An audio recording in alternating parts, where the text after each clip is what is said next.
decirte al oído que esta mañana un partido me invitaron a jugar. Solo falta tu permiso, porque el técnico me dijo que yo sabía chotear.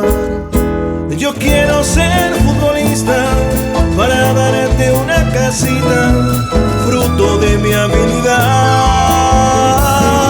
Y al lucir la camiseta daré 3, 4 gambetas en tu homenaje, mamá.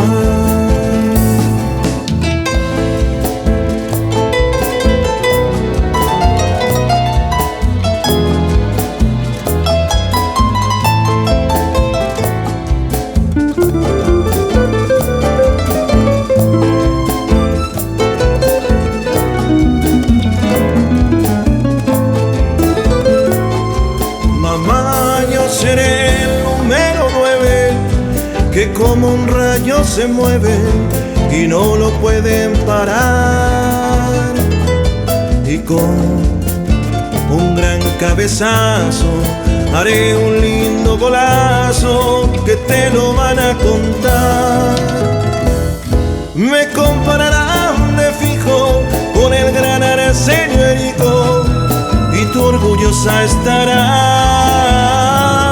Y entre tus plateadas caras, cada vez que mi club gana,